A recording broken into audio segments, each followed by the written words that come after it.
The RecoverCon podcast is a podcast dedicated to the growth of ideas, concepts, and outlooks that support recovery and recovering communities. I'm Gerald Lott, your host of Person in Long-Term Recovery, coming up on 17 years. I'm the founder and executive director of Sauk Valley Voices of Recovery. We're a recovery community organization serving Northwest Illinois. I'm a certified recovery support specialist. I'm an entrepreneur. I'm a father. And after a long list of careers, I found my calling in helping others to find recovery. I work with many people and several addiction-related advisory boards and committees and such every day.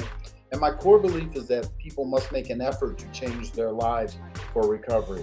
There's a saying, no pain, no gain, and it's exactly correct. A person cannot experience significant life changes without enduring, accepting, and often welcoming discomfort. It's not the change that hurts, it's our resistance to it. It's when I try not to make those positive changes and try not to see what everybody in my life is telling me. Today, I've got a really exciting guest, Robert Prasch. He has a podcast called Creating Greatness, where he talks about some of the same kind of issues. And we connected and we got a chance to talk, and I was really intrigued by where his recovery came from and how he pursues it, say through yoga and some other things. So I just wanted to introduce him to my community, and hopefully he'll introduce me to his. So, Robert, welcome. Hey, Gerald, thank you so much for having me on, and thank you for all the listeners in the recovery community. I really appreciate the opportunity. Oh, 100%, 100%, man. I just, tell me about your podcast. Tell me about you. Well, yeah, as you know, my name is Robert Prasch, and I'm the host of a podcast called Creating Greatness. The podcast came a lot later on in my recovery, if that's what you want to call it.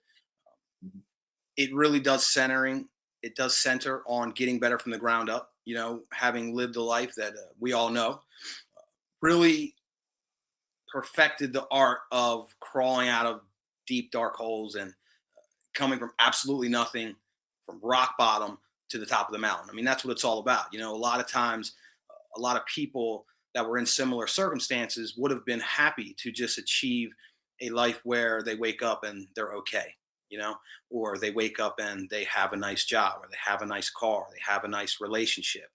And those things are all amazing. And they are still, to this day, the very best thing for me, just that wholesome family atmosphere that I have now that I never could have even imagined. But the whole purpose of my life and my show, Creating Greatness, is to show the people that have been through these adversities that we have something special within us.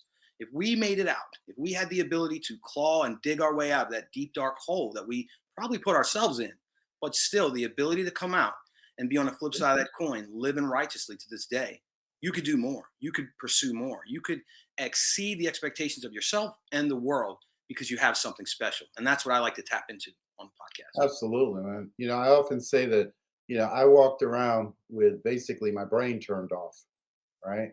And I didn't get hit by cars, and dogs didn't bite me,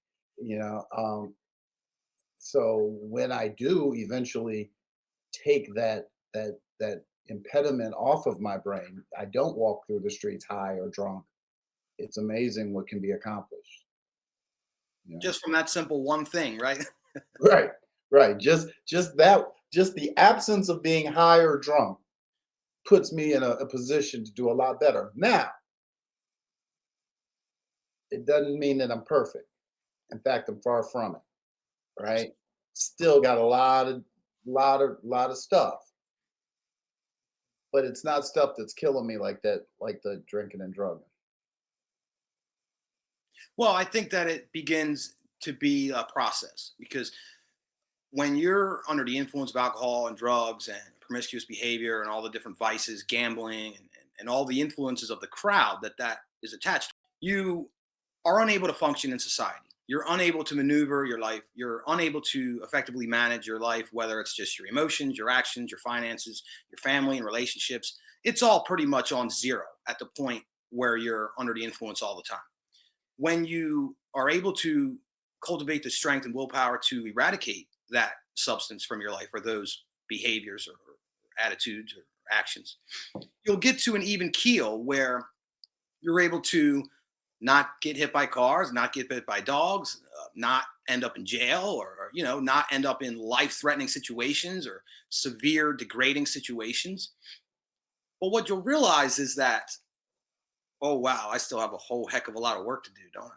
Mhm. And that's sort of the thing that I think you have to take as like a challenge, and like, okay, like this is what life's about. I oftentimes refer to a management ideology that I learned while working. Lean Six Sigma has an idea of continuous improvement, and it's kind of a daunting thing because it's like every time you crest the next mountain, you climb the next peak, you see that it's just the beginning of a whole nother one. You go, oh, I guess I got to keep climbing. So you can either take this challenge as like, oh man, I'm never going to get to where I need to be. I could just give up and sink back down to degradation and live miserably like you were. Or you could take it as a personal challenge. Like, okay, in my mind, this is partially what life is about pursuing the idea of continuous improvement. Every stepping stone, every height that I reach, every stepping stone, every height that I reach is just a plateau on to something next, something bigger, something greater. And if we use these stepping stones in our life, we're able to accomplish so much more than we ever would have believed possible. Right. Right. It's hard when I'm new to recovery to recognize that, like you said, every mountain is just the base of a bigger mountain. You know, how long have you been in recovery now? Well, let's see, 2016. I'm sorry, I don't really keep track. I'm not a traditional. Uh, Okay, yeah, that's cool.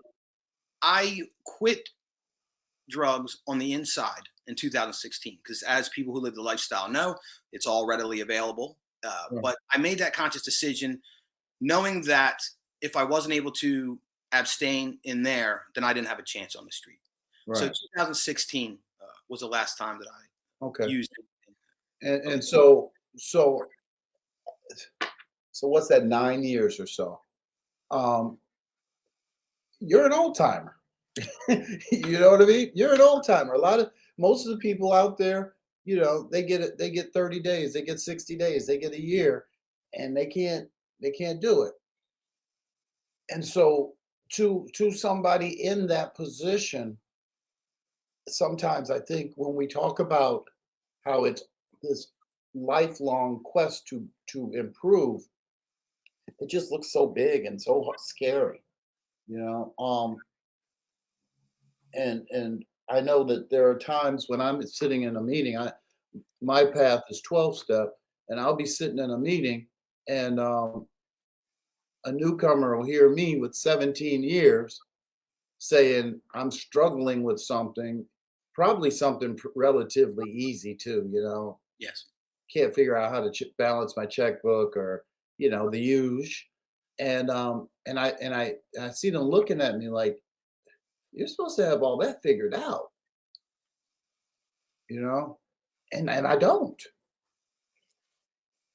Well, I think that it's difficult to match up with someone like us that has many, many years under our belt, and then to sink yourself back in the mentality of like, what was it like at 30 days, at 60 days, and how did I feel, and what were the challenges that I faced? I oftentimes talk about it on the podcast, like, if you have anything that you want me to discuss, please, message me, because I'm very far removed from that person. And Right. it is very daunting. This is something that I do remember, and I remember it through my failures because Mhm. I'm a person who failed very many times. I probably tried quitting, not just drugs, because I was addicted to everything. I was addicted to escape, Mhm. gambling, promiscuous behavior, drugs, drinking, partying, blinding myself from the reality that was my life. Why did I want to blind myself? Because my life was absolutely miserable. I was alone. I felt like I didn't fit in. As tough as I am, I admit I was afraid of a lot of things in the world, and I didn't know who I was, what my place was, what I was supposed to be doing. I absolutely had no idea. In fact, I remember just at one point when I was totally fed up with myself, I just switched to the opposite of my instinct because I realized that I was absolutely wrong about everything I've ever done in my life. That's one thing I realized. I had no idea how to change it. So I just go, okay, I'm going to do opposite. But I, no, please. please, you're preaching to the choir, bro. I did the same thing. I was like, if I think I should go up, I should probably go down. I mean, I think that's good advice. It sounds very ridiculous, but if your life is so wrong, I mean, when I was making these decisions, I was sitting in a cell. So obviously, I've done everything wrong. I mean, there's very little that I've done right. If this is probably the fourth or fifth time that I'm here, and I remember feeling like it was daunting and not knowing how. But I remember through failing when I would get out and try that I had a very weak jaw. I had a very sensitive skin. Hmm. And it's hard to admit when you're that person and you're living that victim mentality. There's a lot of addicts, narcissists, people who are struggling with self-worth and self-respect and self-love. You know, you don't want to face the hard realities about yourself. I mean, I would get out and I'd be on cloud nine. I'd be having a job. I have money in my pocket, and the slightest thing, like you said, the problem that you're having may be something very minor. The slightest thing, the girl would break up with me. One of my friends, we'd get in an argument. I would get fired or quit from a job, and it ended badly.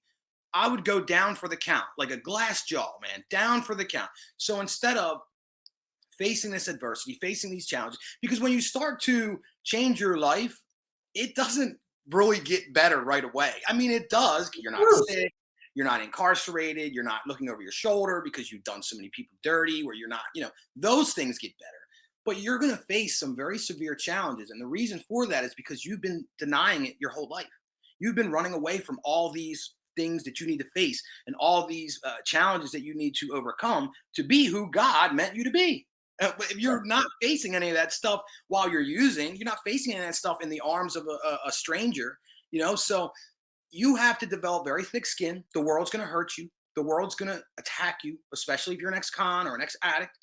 You have to develop the thick skin and the solid jaw and the strong mental power to realize that this is what it's going to be. And I am powerful enough to persevere.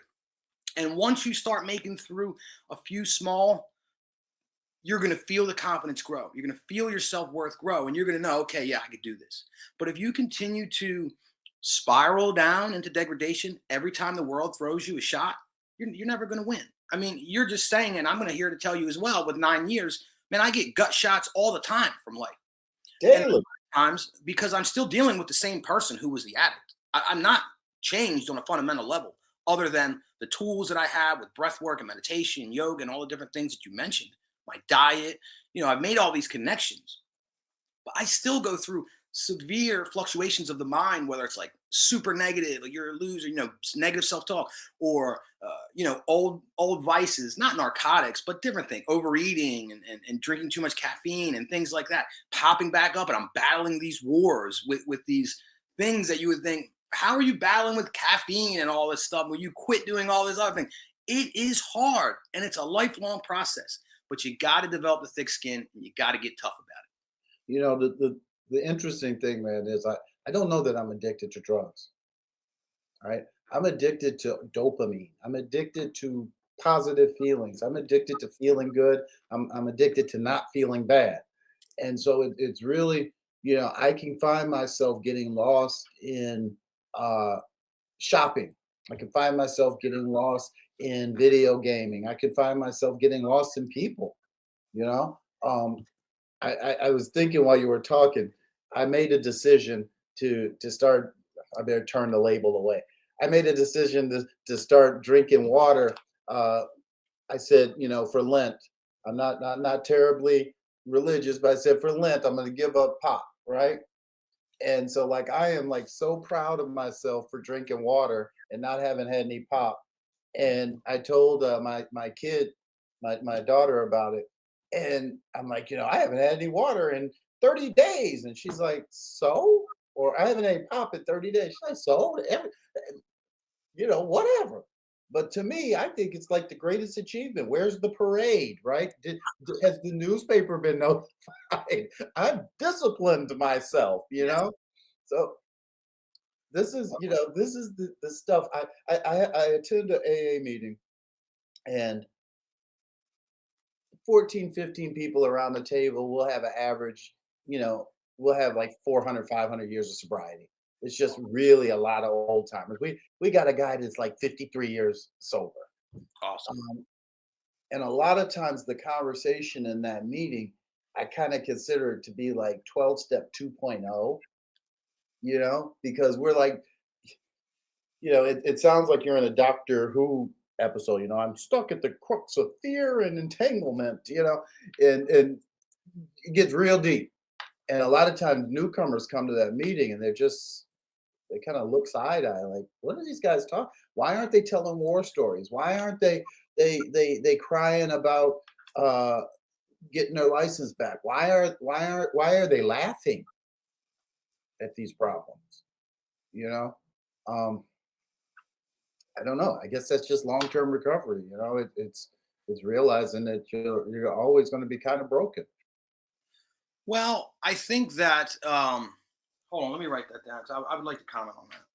I think that there is a big difference, like we just spoke about, between someone with 30, 60, 90 days as to someone with years. But what I think doesn't change is the system. And I think that's something that NA and AA have that is very good for a lot of different people because it puts a perfect structure and a perfect system in place, not only to stop doing drugs and stop using people and stop abusing all these other different things that are leading you down these dark holes, but then also as you climb out of that and you're dealing with getting the license back, getting a job, strengthening your relationships or building them back or whatever you have to do as far as that's concerned. And that system really doesn't change. So as you go further and now, you're quitting doing pop and all these different things, it's still the same system and it all requires discipline. First, I want to say about Lent. Lent is awesome, even if you're not Christian, in my opinion. Right. Have been because Lent is a point in your life where, Catholic, Christian or not, you can go, okay, what can I do for this month? Let's just say it's not Lent. You're just going to pick a month because I've done this as well. And what can I do better to strengthen my relationship with God, or if it's not God, the universe, the natural order, logos, Stoics, whatever. I think that ultimately the acceptance and the recognition of a higher power is almost, I wouldn't say mandatory for recovery, but I think it increases the likelihood that you'll succeed by probably like 99%. You don't have to say Jesus, you don't have to say Allah. Just recognize that it's there. Right. You are part of it, and that there's that. So for me, Lent made me go, okay, what can I do to get closer to God? What can I do to make myself better? And I quit drinking energy drinks. My battle with caffeine. Now, I battle with everything under the sun. There's no need to list it. We don't have to do war stories. But if I was able to do that, then why can't I quit drinking caffeine, which I still haven't quit. I just quit the particular energy drink that I know was very harmful to my health. And I'm going strong. And I feel great about it. And then also the fasting aspect of it. Whether you're religious or not, you can go down the spiritual rabbit holes about fasting, and it's very healing for the body. It brings a lot of mental clarity. There's a lot of different benefits as far as raising testosterone, raising HGH, and all these different things within the body, and destroying fat, destroying rogue cells that are not operating effectively in the body. So then there's that. So I appreciate Lent for that because it gave me an opportunity to turn up a notch. I'm always disciplined because I believe it creates freedom. I know that seems like a paradox, but if you discipline yourself away from drugs, if you discipline yourself over eating out every night, if you discipline yourself away from inviting people into your life that are going to do you harm, maybe it's for some sort of temporary pleasure or some fulfilling aspect of the relationship, codependency or what have you. When you're able to strengthen your discipline against these things, make the discipline to meditate, make the discipline to pray, even if you're angry at God, make the discipline to work out. What that discipline does is it creates freedom in your life. Freedom from sometimes it's pain or anxiety or your finances going down a tube. And then it creates space for other things in your life, good things in your life, better things in your life that are uplifting to the soul, uplifting to the spirit, rather than these things that are dampening your spirit and destroying your health and your mind. So for me, Lent was powerful on that because I'm already wrapped in the discipline world. I understand it as a fundamental rule to, increase the quality of your life. So Lent turned that up for me. I think that you should be proud about the pop. I think that's the thing that we people who went down this road of life do the worst is beat ourselves up and not give ourselves credit. Now, you could be using drugs every day, looking at yourself in the mirror, going, "You're a piece of crap." You beat yourself up. I hate you. I hate you. I hate you.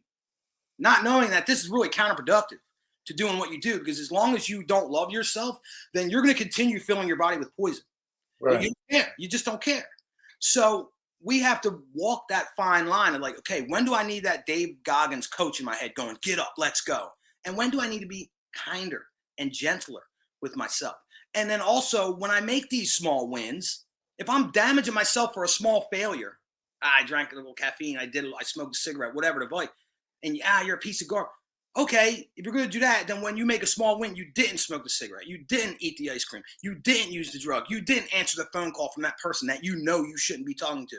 Then you give yourself a win. Clap, dude, smile. Acknowledge how difficult. Not a parade.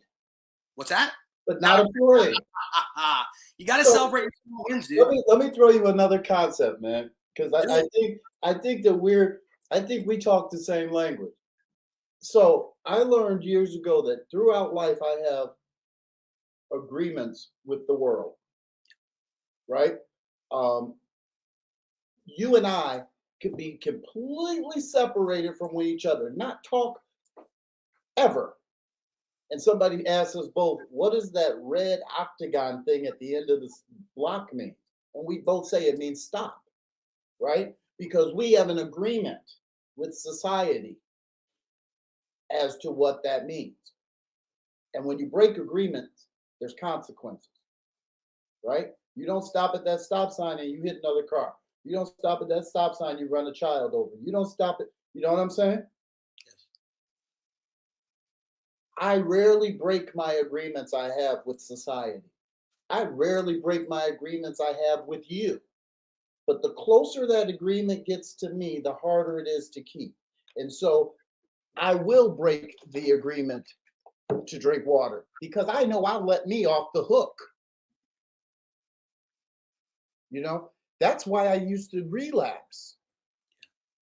Because I would make that agreement. I come out of treatment. I am not doing this anymore, except this one time.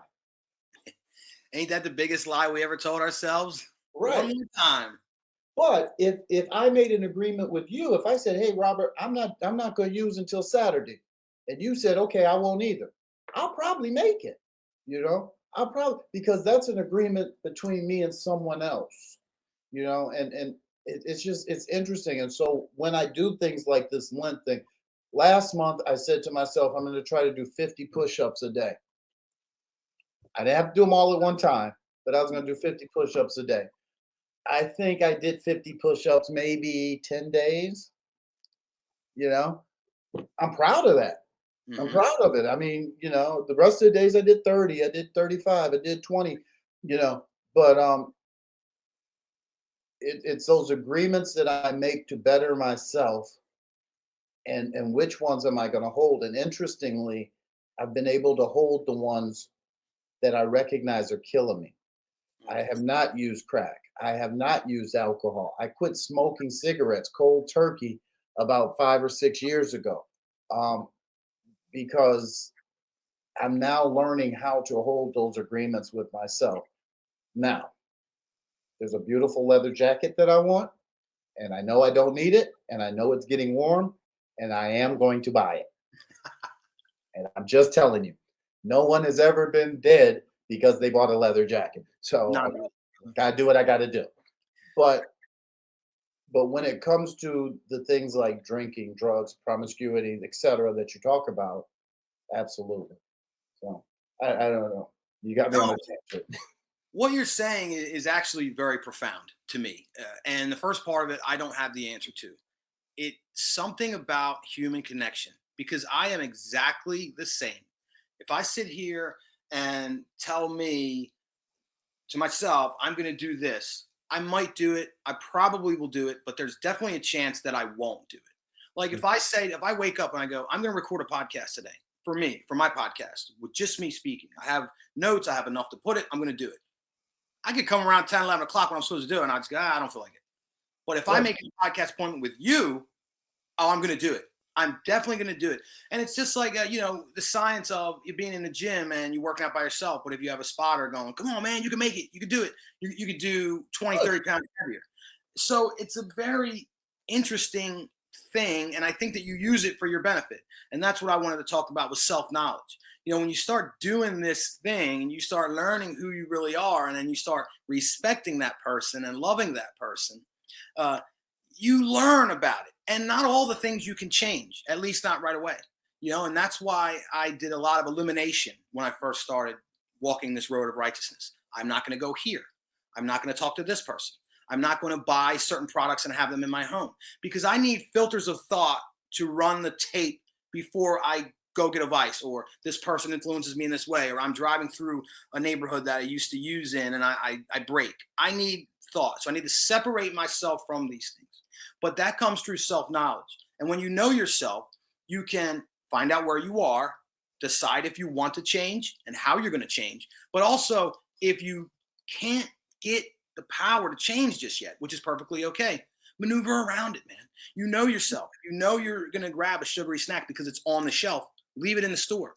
You can always go and get it if you want. If you know you're going to drink soda, if it's in the house, leave it at the store. You can always go out, but then you got to think, do I really want to break? Do I really want this pop that bad? Do I want to feel bad about myself afterward? So at least you have time before you fold. So self-knowledge is paramount. Set the bar high. And this is a tool I feel is invaluable. Set it higher than you think you can accomplish. I mean, you set the bar for 50 push-ups a day. You did it. But even when you fell off, you did 30, you did 20. So when I set the bar super high, higher than I think I can even climb, I still perform pretty darn good, because I'm aiming for the highest I could possibly think of. Like, I'm aiming to be a podcast superstar. So I'm ranking in the top 20 on Spotify. I did pretty good, and that's the way that I think we have to operate, and not minimize what we're able to accomplish. Shoot above it, because you're shooting for that spot. You might hit it, and imagine if you do. But even if you don't, I bet you land pretty close. And then about them push-ups, I'll challenge you right now. I'll do 50 a day with you for a month. Okay, there we go.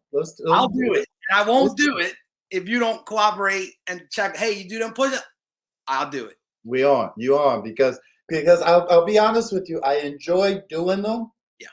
And I do 5 here. I always do sets of 5, 5, 5, 5, 10, 5.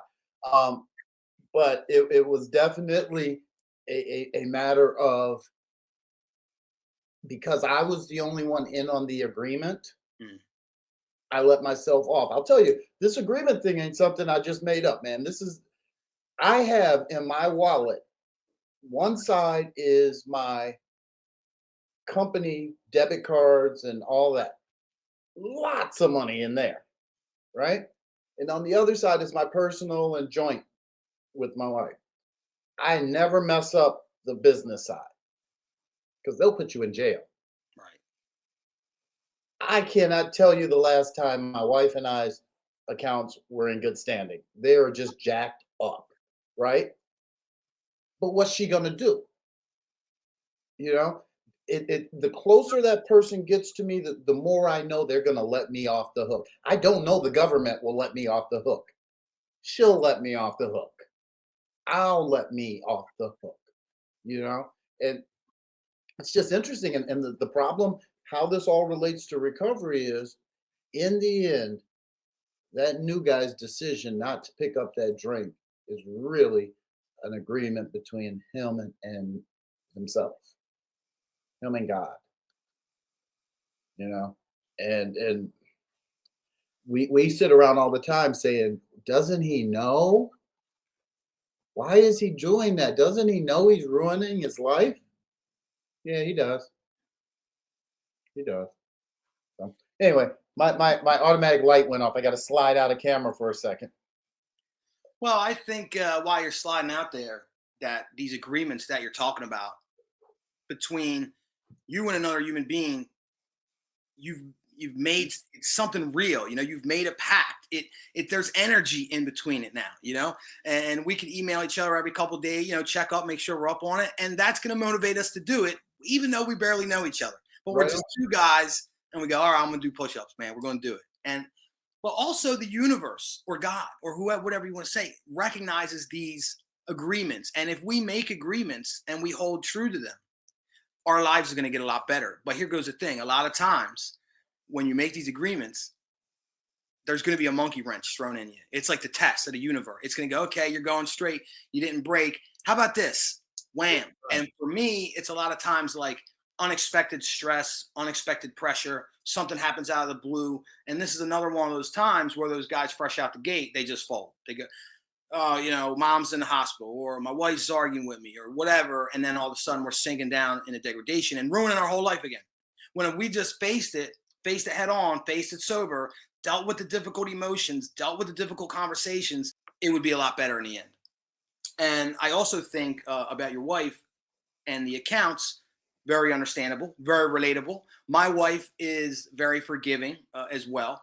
But for small things, I think it's very important that we choose our friends and our partners as people who are strong enough to stand up to us. Because a lot of times people, I at least was, and I know a lot of addicts are, we're bullies, we're manipulators, we're, we know ways around to get our way without making people know that we're manipulating them or bullying them or pushing them into a corner. And for me, it was very important for me to get a wife that was like, no. Because like I said, there was so much more work to do. When I met my wife, or not when I met her, but when we decided to move forward and get married, I was sober, I was clean, I was healthy, but oh man, did I have some issues. I never, really lived with a woman for more than a few months on and off. And then I don't think she's ever really lived with a man for that long. And man, we were butting heads in the beginning, but we were committed and we worked through it. And we never folded on our principles or our non-negotiables or our deal breakers in relationships with each other. And through that, we grew stronger, a more secure unit. Our children are emotionally stable and strong and healthy. And our marriage has gotten stronger and stronger over time because through that tough love, that I'm not going to deal with this behavior, I'm not going to deal with this or that, we've gotten better together. We've kind of nipped at each other's heels in a loving and kind and respectful way. Like, I see your worth. I see what you're capable of, and I'm not going to accept less. And we've achieved more financially than we've ever done apart. And we both are in agreement we never would have been able to do it on our own. We've achieved more emotionally to where we're more emotionally intelligent, more emotionally stable and secure, and in every other way of life. We've actually increased our quality of life in every aspect by working together in this way. So choose your friends and your lovers wisely. Don't get someone who's a yes man. When I was a boss, I didn't want a yes man. I wanted someone who's going to go, no, Rob, that's wrong. Let me show you how we're really doing it. I'm the manager. You're on the floor. You're doing it. Why would I not listen to you? Why would I not value your words? Why would I not use my most potent weapon against the chaos at work with you or in home with my wife and any of that? So I think it's very important, and it's helped me succeed tremendously. Well, that's powerful words, man. I believe me, I wish that I had more people around that recognize that I've got like two levels. I've got chill, everything will work out, and I've got absolute maniac.